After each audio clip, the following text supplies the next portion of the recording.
13 hours for 10 seconds of footage. In this Syrp quick tip, we'll show you how to use stop motion to bend reality and create compelling ads.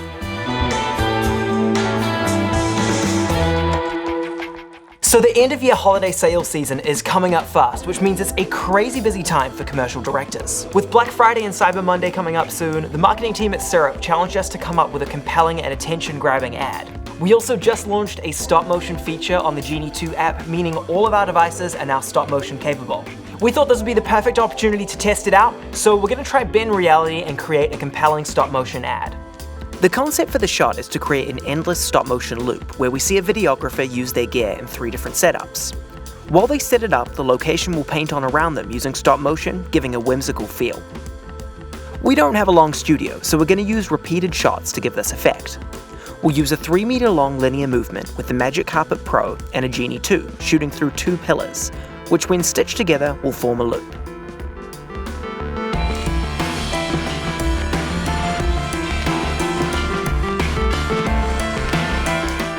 Before we jump into production, we've got a lot of stuff to test and plan. So we've got 4 moving elements, and if any one of those things screws up, we ruin the whole shot effectively. So it's super high stakes, making sure we get everything perfectly planned and perfectly working now.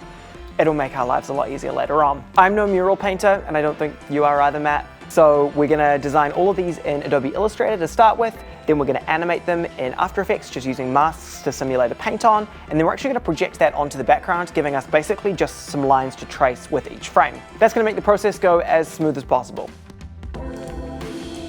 Chase clearly has the creative side sorted, so I'm going to focus on the technical. One of the challenging elements of this shot is it's got this looping thing where it goes from scene to scene to scene.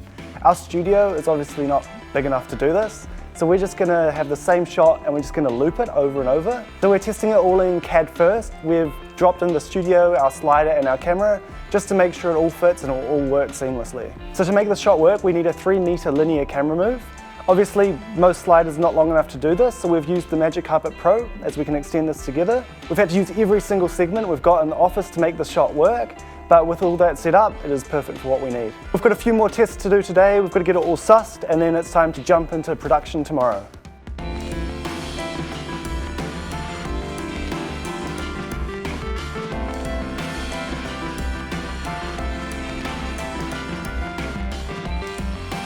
So it's day 1, I am equal parts excited and terrified. There is a lot to do today, so we're going to get into it as quickly as possible. The only things that have changed from my testing setups are a few little keyframe adjustments when it comes to our animations, making them feel a little bit more lively and bouncy. For lighting, we're going to be using 2 Solar 6 Pluses, and we're just pointing them at the ceiling where we've got some white sound panels, and that's just going to give us an even glow over all of me and hopefully all of the background as well.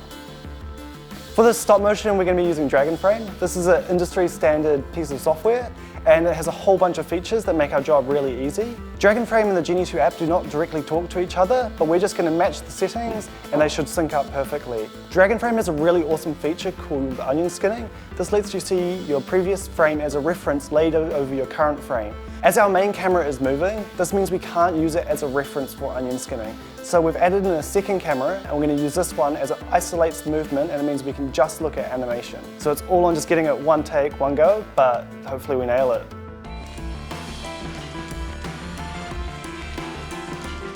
Okay, your left foot looks good, your right foot, right there.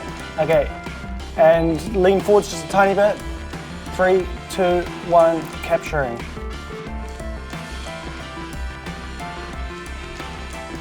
"13 hours later, and we've finished 10 seconds of footage. Today was long, but that is stop motion. It always takes ages. So we're going to paint this white over the weekend and get right back into the next scene on Monday morning.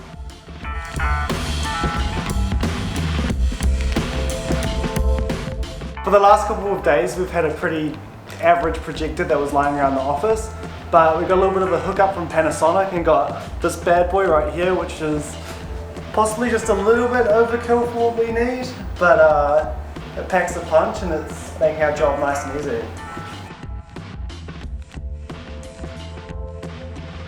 47, it's 5 PM and we've got to get to frame 150, so that puts us pretty late tonight. But it's just way more work than we ever thought it would be, but It's always the way. But yeah, we're getting the processes down, definitely speeding up a little bit. And then this one isn't quite as tricky as yesterday because we had to deal with the pine forest trees and stuff like that. So today's a bit simpler. So we're finally on to the last one. We had a little bit of a mistake last night when we were trying to finish it up and we ran out of the can of paint. So we're back at it this morning and we're hopefully going to get it all finished up and be done with this. How much have we spent on paint already, Matt? Wow, we spent about $500, $520, and we just spent another $30 on paint. Straighten out a tiny bit, stop. Yeah, okay, capturing in 3, 2, 1. 150. That's it. Done. Finally. Alright, let's have a review. I want to like jump and be excited, but more of me just wants to like lie down.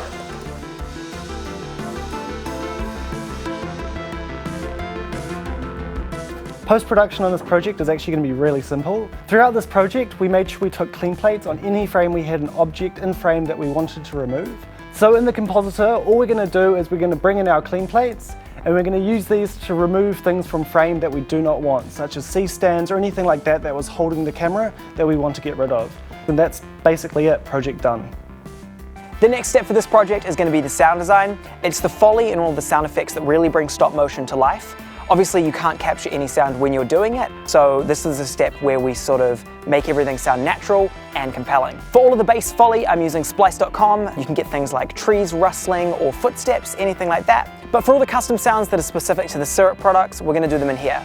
We've pushed all of our sound panels into an impromptu little sound room, and we're just going to be running things past the Zoom recorder. When you do this, it's important to remember the intention, so we don't need to capture and create every single sound, just the ones that really sell the intention of the ad. So we want to convey that the products are well built and stable, so we're going to make sure we get a lot of like the deep clicking in sounds and a lot of the metal sounds to make this sound great.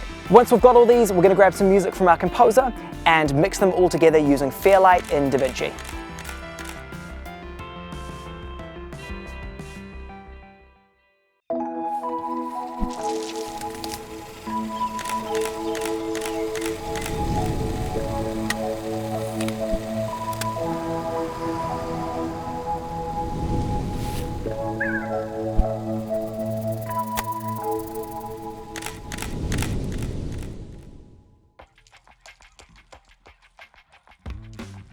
So I'm pretty stoked with the final ad. Yeah, it was a long one, this project. Yeah, it was definitely one of the bigger and more ambitious studio projects we've done recently. If you were gonna do something differently next time, how would we change it? Another person would be nice. Yeah. That was probably the hard one, yeah. Especially with you being the model the whole time. It just...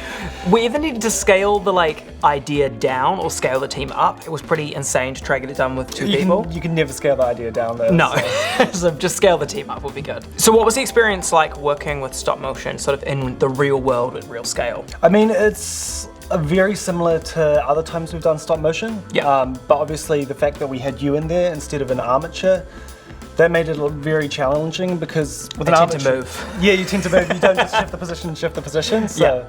That was the tricky part with that. And then having to clear the frame every time.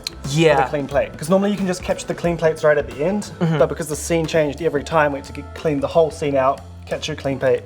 It's a mission. But the painting also took way longer than we kind of expected. Partially due to the size and partially just because they were quite complicated scenes.